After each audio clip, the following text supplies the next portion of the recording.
बोध कथा नया नेव नया भीत। इ कहानी ट्विटर पर से लिखल गईल बा। मूल हिंदी में बा। कथ बड़ा रोचक आ सामयिक रहे, एही से एह के भोजपुरी में उल्था कईल बा। कहानी। जनता के सबसे लाडला प्रिय राजा अपना प्रजा से कहले कि नया नेव नया भीत खाड़ करे खातिर एक गांव के जौन पुरनका कोठा अटारी बा ओकरा के ढाहे जारे गिरावे के पड़ी।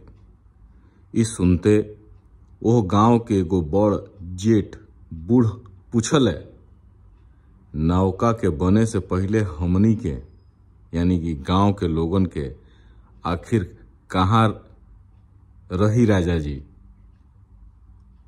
गांव के लोग ओ बुढ़ऊ के सवाल पर हुमहुमाए लागल। राजा जब ही देखले तो ओ बुढ़ऊ के आंख गिड़ोरत, दांत पीसत, तरेर के देखे लगले। आ ए हमहुमी पर विराम देत अठनिया मुस्की काटत, गांव के लोगन के तजवीज करत, सवाल पर दू चुरुआ पानी उझिलत राजा जी कहले कि रउआ सब सोच सोच के इचिको जियान मत हुई। रउआ सब हमरा करेजा में बानी आ हमेशा हमरा करेजवे में रहब। राजा जी अपना छाती पर करेजा के जरी तरहथी साटत आ तरहथी के छाती पर मलत कहले कि बोली कहाँ रहब सभे। गांव के लोग सरमेटले आवाज दिहल, रौरा करेजा में राजा साहेब। राजा जी कहले कि ना ना ऐसे ना, दोनों हाथ उठा के थपरी पीट के जोर से कहीं सभे कि कहाँ रहब सभे। अतना सुनते गांव के लोगन के आंख से हर हर लोर चुए लागल। बाकिर आंख के कोर से चुअत लोर के परवाह ना कइले, पेनी से जोर लगावत गांव के लोग दोनों हाथ उठा के थपरी पीट पीट के तरहथी के लाल करत कहल कि राजा जी के करेजा में, रौरा करेजा में राजा जी। इहे ना गांव के लोग के ओर से नारा लागल, सम्राट के जय होखे, जय हो महाराजा धीराज के।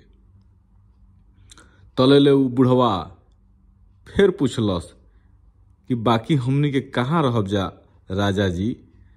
बुढ़वा के सुनते गांव के लोगन के ओ भीड़ में से एगो छरनियाई नवहा कहलस कि धरती ह माई, बाबूजी लेखा आसमान। एह नारा के आवते राजा जी के जौन काम रहे तौन हो गइल रहे। राजा जी के जयकारा से आसमान कांपी उठल, बदरी फाट के छितरा गई। अगला दिने जेसीबी से गांव ढहाइल, बाद में पेट्रोल छिड़क के आग लगा दिहल गई। धूं धूं क के सौंसे गांव जरी उठल। गांव के लोगन के खुशी ठीक वैसने रहे जैसे फगुआ के एक दिन पहले सम्मत जरावला के रहेला। जनता जुटल रहे, ताल ठोक के दू चार गो फाग कढ़ा देहलस। माहौल उहे फगुआ वाला बन गई रहे। रात भर आही ओह झमकदार चलल, खूब लहरा गवाइल, खूब बाजल। नया नेव नया भीत के सपना में सौंसे गांव जरा दिहल गई। अगला दिने पह फाटे से पहले ओ बुढ़ऊ के राजद्रोह के आरोप में एगो सुखल अधजरल गांवे के एगो पुरनका फेड़ पर लटका दिहल गई रहे।